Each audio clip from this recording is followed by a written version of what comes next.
Well, welcome to Marketplace Believers, an online platform that engages, equips, and encourages believers to say, Inawezekana. Our question today is, how are we able to revive a dying organization? Because remember, we've been asking our question, remember, we've been saying that it is really possible. It is possible to revive a dying organization. So, in this discussion, we simply want to discuss how we can be able to revive a dying organization. By the way, if you have, you may be asking, how does an organization fall, or how does an organization decline? You can go to Marketplace Media. There is a video we've done about that. What are the symptoms of a dying organization? We have provided 7. Please again go to YouTube. You'll be able to watch that. Now, question: how can we be able to revive a dying organization? Question: why do we need to pay attention? We provide 3 reasons. Dark past. There is a dark past. In the recent past, we've seen the fall of business. And examples are Nakumat, there is Uchumi, there is Ukwara, there is Ibrahim. And if such giants fail, we are saying no one is immune from falling. Number 2, loss of employment. Number 1 is a dark past. Number 2 is loss of employment. The fall of Nakumat meant about 5,000 people lost their job. Okay. Number 3, we need to pay attention to these lessons, because the lesson learned from failures, the lesson learned from failures can be a warning to help the existing organization not to sink. Not to sink. Okay. So let's take that again. Why do we need to pay attention to this lesson? Number 1, because of dark past. Okay. Because of dark past. In the recent past, we've said we have seen the fall. We have seen the fall of businesses. And examples are Nakumat, Uchumi, Ukwara, Ibrahim. If such giants fail, no one is immune. Number 2, loss of employment. The fall of Nakumat meant that about 5,000 persons lost their jobs. Number 3, lesson learned from failures can be a warning and help the existing organization not to sink. Now let's begin the 5 strategies that we can use and anybody can use. It doesn't matter whether this is a church, it doesn't matter whether this is a business, it doesn't matter whether this is a political party, it doesn't matter whatever kind of organization. As long as that organization is falling, then if you apply these time-tested strategies, it will be the organization will be able to start. But disclaimer, it depends on the will of the people that are reviving this organization. Strategy number 1, assess your situation. Assess your situation. We are saying you cannot treat a problem which you have not diagnosed well. Although self-assessment is challenging, it is very important. It is very important to do it even in those family need organizations. Remember, the assessment needs to be immediate and honest. Immediate and honest. What kind of questions should a dying organization use to assess the extent of decline? There is an excellent article by El Bayochi in 2017 written by the title of The 6 Steps of Reviving a Dying Business. And he shares the following guiding questions that can be able to help to assess the situation. Question number 1, there are 10 of them. Question number 1, does the business have a direction? Does the business have a direction? Question 2, is the business focused on the right things? The first question is, does the business have a direction? In other words, do they have a vision? Do they have a motto? Do they have core values? Are they written down? Do the people know that is the direction? Do they know? So question number one, does the business have a direction? Is the business focused on the right things? Is the business focused on the right things? Number three, who are your customers? Who are your customers? In other words, you really need to identify those people that buy your product. It is very, very important that you are able to know that who are those people that buy your product. Very, very important. Okay. Question number four, where do new customers come from? Where do new customers come from? Very important. Do they come from urban? Do they come from rural? Do they come from neighborhood? Do they come from distance? Where do new customers come from? Okay. Question number five, are your customers satisfied? Are your customers satisfied? Again, a very important question that we need to ask, whether our customers are actually satisfied. You really need to satisfy that, whether our customers are satisfied. Okay, because if the customers, of course, are not satisfied, of course, you know, they will not bring the cash, and that will be a quick way of closing the business. Number six, do customers know who you are? Do customers know who you are and trust you? Do customers know who you are and trust you? Do customers know who you are and trust you? Very important question. Do they know about the brand? Do they know about what you sell? Do they know about your location? Do they know about the quality of your product? Do they know where you are? Okay. And do they trust you, or do they treat you with suspicion? Number seven, it's a bit long question, but here it goes. Are you focused? Are you focused on marketing? Are you focused on marketing to profitable customers or unprofitable ones? Let me take it again. Are you focused on marketing to profitable customers or unprofitable ones? Now, who is profitable customer? A profitable customer is that customer that keeps on coming back and actually does referrals and tells people and tells the world about your business. This is the customer that is loyal, that buys from you. It might not be that he or she buys huge product, but it is this person that will even make that small sale, but will do it today and tomorrow and the other day, and will indeed tell other people about your product. That is a profitable customer. A profitable customer, if you ask me, it is that customer that will keep on coming back to your shop even when a competitor opens his shop across the fence. This is a profitable customer. And for you, you need to ask ourselves, are we targeting these profitable customers?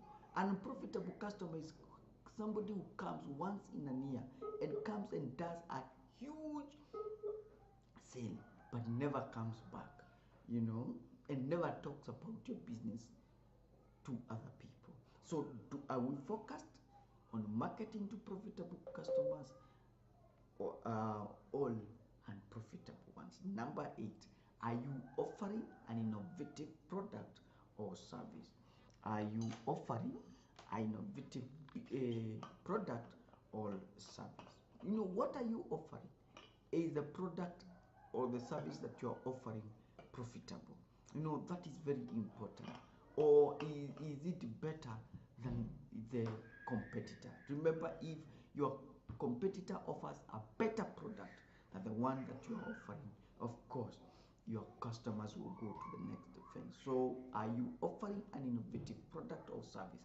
Is your business, question number 9, is your business competitive or profitable? is your business competitive and profitable? Those two words are very important. Your business need to be competitive. That means it is far much better than your competitor. Otherwise, your customers will go to your competitor, but at the same time, is it profitable? Remember, the baseline, the focus, the motive, the aim of establishing business is twofold. Number one is to meet the gap that the competitors are not able to provide, but again, it is also so that at the end of the day you may reap a profit. And it doesn't matter whether you are starting a church. Even when you are starting a church, you need to be competitive, and you need to be profitable, not in the amount of the money, the kind of sadaka that you're receiving, but profitable in the sense that the ventures that you're engaging in, whether it is evangelism, that when you go out, there are souls that are coming to the Lord. So profitability comes to church in that direction. It means that when a church is able to start a hospital, that means that they are able to, the money that they have injected vis-a-vis the patients that they are treating, vis-a-vis the expenses, they have some little money left at the end of the day to be able to expand the business. And when they look at the patients that they have been able to minister to, they have treated them, the Lord has healed them, but again, they go out there and speak well about the hospital, and again, they also speak well about Christ. That can be profit when you look at it from a non-profit organization. Okay, so is your business competitive and profitable? And then finally, does the business have sufficient cash flow to sustain operations? Does the business have sufficient cash flow to sustain operations? We say, if when we're talking about sufficient cash flows, some organizations, some analysts would put like you have a 6-month cash flow, that if your business is not making any money, that it can run for 6 months without stopping. On minimum, we recommend that you have at least 1 month cash flow.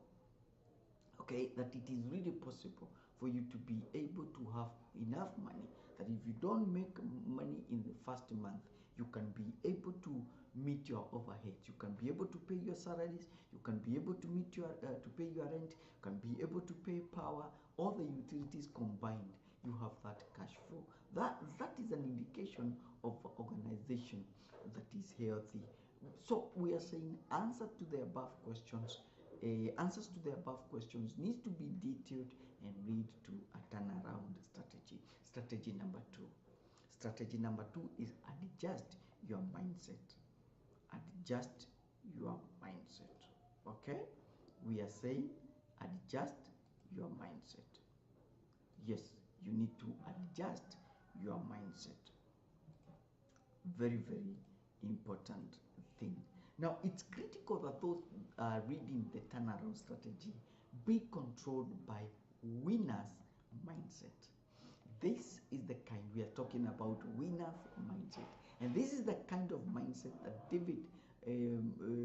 that fueled David in his combat against Goliath. In the presence of King Saul, he declared these words, "Sir, I have killed lions and bears that way. I can kill this worthless Philistine." He shouldn't have made fun of the army of the living God. The Lord has rescued me from the claws of lions and bears and will keep me safe from the hands of this Philistine. These are words that we find in 1 Samuel 36-37. To bring a turnaround organization, to bring a turnaround to of a dying organization, this requires growth mindset. And there's an excellent article, How to Save a Struggling Business in 2023, and Michael Kennan shares the following list. Number one, learn from your mistakes. Learn from your mistakes. All of us make mistakes from time to time. However, we should learn something about mistake. Albert Einstein once quipped, anyone who has never made a mistake has never tried anything new. A coach is someone who has made lots of mistakes in life and knows what works and what does not work. To learn from your mistake, ask the question, when did the rain start beating us? So learn from the mistakes. Number two, stay flexible. Stay flexible. Even with the best plans, my dear viewer, things keeps on changing. A wise man knows when to change strategy, but not the destiny. Only fools, we are saying, fail to change their minds. Number three, breathe in possibilities. Breathe in possibility. Inspiring yourself will make you to become a winner in life. If you can't encourage yourself, we are saying, especially during difficult time, guess what? No one will. Okay, so that is strategy number two. We are saying adjust your mindset from losing, from a loser mindset to a growth mindset. I mean, to a winner mindset, and from a dying mindset to a growth mindset. Strategy number three, get the right people. Strategy number three, get the right people. All Biochi in 2017 makes this observation, I quote, you can't turn around a dying business without discussing the people running it. I take it again. You can't turn around a dying business without discussing the people running it. Whether we are talking about church or civil service or commerce, a political party, people are the engine. And I need you to underline that word, engine. People are the engine that runs the organization with potential to make, now get this, with the potential to do two things, to make or break. Underline those two words because they are very important. Now let me take that again. Whether in church, civil service, or commerce, people are the engine that run the organization with potential to do two things, to make or break the organization. A business cannot run by itself.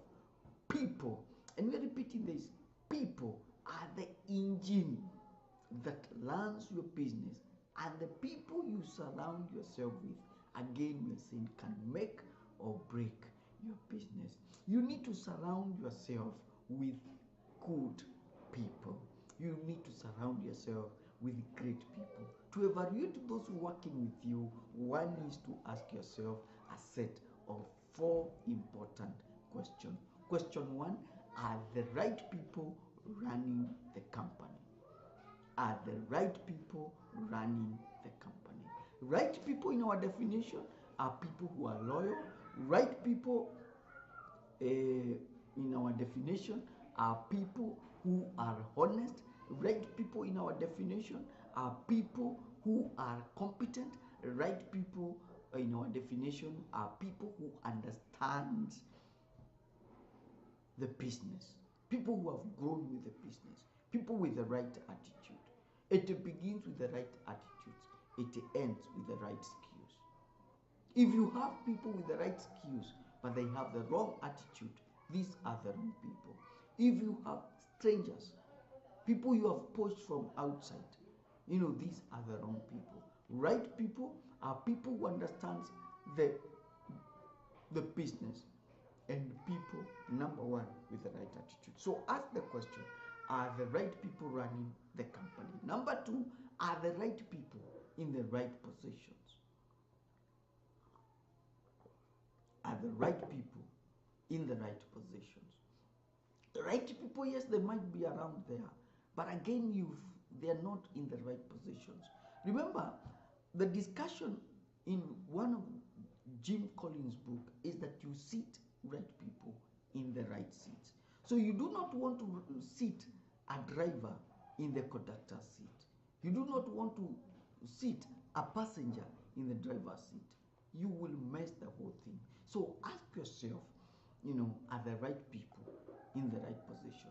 And this has to do with you analyzing their talents, analyzing their capacities, analyzing their personalities. And there's an excellent book that I would highly recommend, written by Bookman. It's written Now Discover Your Strengths. A very important book that will be able to help you to see the talent, the kind of potential that is within your company, such that you are able to understand the kind of personalities, the kind of competencies, the kind of personalities, the kind of skills and talents that they have, so that you can be able to praise people, you can be able to match their strengths against their role. Okay? Number 3, are your employees committed to the company's success? Are your employees committed to the company's success? This is what I'm learning, that no matter how good you are, if the people that surround you don't want you to be successful, you'll never be successful. You can do everything. You can have the right, you can start a business within the right market. You can bring a product that customers are looking for, and they are crumbling, they are struggling to come and buy it. You can set the right price. You can be ahead of competition. But as long as the people that surround you do not want you to become successful, eventually your business will die. Okay, that's why we say for the young men and for young ladies that it is very important to choose who to marry. They say 80% of your success comes from the person that you get married to, and it also applies the same.